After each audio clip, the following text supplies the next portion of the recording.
বিরোধী করছে ওখান থেকে ঘাট ধাক্কা দিয়ে সর্বপ্রথম শুরু করেছে এই তৃণমূল কংগ্রেসের লিডাররা।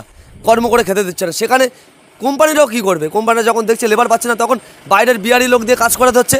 সেই জায়গায় থেকে আমরা তো পুরোপুরি দোষারোপ করব এই তৃণমূল কংগ্রেসকে, অন্য কাউকে দোষারোপ করবো না।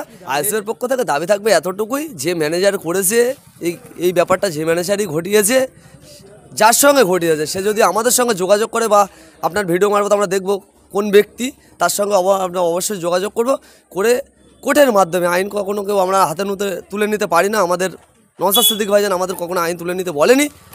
সেই কারণে আমরা কোর্টের মাধ্যমে এই ম্যানেজারের উচ্চশিক্ষা আমাদের দলের দিক দিয়ে আমরা দেবো। আমি ওই কারণে তো বললাম, এই জায়গাটা তৈরি করে দিয়েছে শাসক দল। বাঙালি যখন এই ভাঙড় বিধানসভার লোক তথা বাঙালি যখন কোনো কন্ট্রাক্টর ওখানে কাজের খোঁজে গিয়েছে, সে বিরোধী, আমার স্বাধীন আছে, আমি স্বাধীন দেশে, আমার সংবিধান আমার রাইট দিয়েছে, আমি বিরোধীটা আমার যা ইচ্ছা আমি সে করতে পারি স্বাধীন দেশে। সেই জায়গা থেকে যখন কন্ট্রাক্টরটা বিরোধী বা যে কারিগর ওখানে কাজ করছে যখন বিরোধী করছে ওখান থেকে ঘাট ধাক্কা দিয়ে সর্বপ্রথম শুরু করেছে এই তৃণমূল কংগ্রেসের লিডাররা। কর্ম করে খেতে দিচ্ছে না, সেখানে কোম্পানিরাও কী করবে? কোম্পানিরা যখন দেখছে লেবার পাচ্ছে না তখন বাইরের বিহারি লোক দিয়ে কাজ করাতে হচ্ছে। সেই জায়গায় থেকে আমরা তো পুরোপুরি দোষারোপ করব এই তৃণমূল কংগ্রেসকে, অন্য কাউকে দোষারোপ করবো না। সেই জায়গায় দাঁড়িয়ে থেকে আমাদের যে ভাইকে বার করেছে সেই ভাই যদি ফের রিপিট করছি আমাদের সঙ্গে যোগাযোগ করে, ওই ম্যানেজারকে তাকে আমরা হাইকোর্ট পর্যন্ত ছোটাবো, এতটুকুই।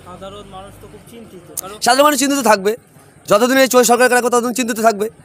সবাইকে গর্জে উঠতে হবে, কারণ একের পর এক প্রতিটা ব্যাপারে কোনো জিনিস নেই যে ওই পশ্চিমবাংলায় এই তোলামূল করতে পারে, এমন কোনো জিনিস নেই এই পশ্চিমবাংলায়।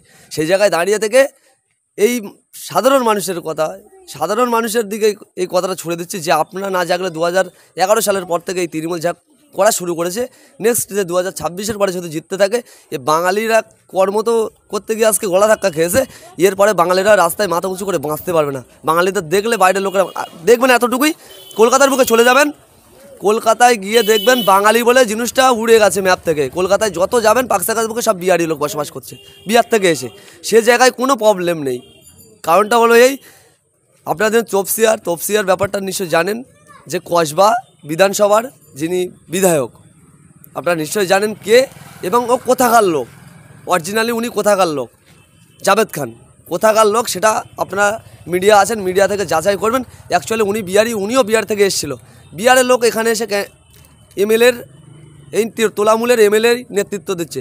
তাহলে আপনারাই চিন্তা করুন, এই তোলামূল আছে, আগামী দিন আরও এই বাংলা কথা বলার জন্য বা বাংলাভাষীকে আরও কত হ্যাপা হতে পারে। সেই কারণে আমরা এতটুকু মেসেজ দিতে হয় বাংলাভাষীর তরফ থেকে, আগামী দিন যদি স্বচ্ছ বাংলা গড়তে চাও, তাহলে আমাদের আগামী দিন এই আইএসএফকে সাপোর্ট করুন, এই তোলামূলকে সরিয়ে ফেলুন, তাহলে বাংলার মানুষ, বাংলার পরিযায়ী শ্রমিক ভালোভাবে বাংলায় বসবাস করতে পারবে। বাংলার যিনি মুখ্যমন্ত্রী, তিনি বাংলা আওয়াজেই সব জায়গায় স্লোগান দেয়, নিশ্চয়ই আপনারা ভালো করে জানেন।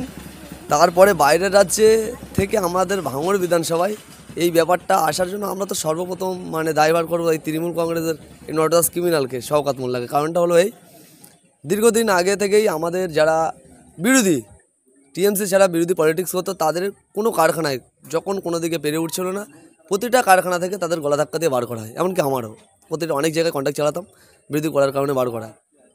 সে জায়গায় থেকে আজকে শুনছি অশোকা থেকে বাংলা বলার কারণে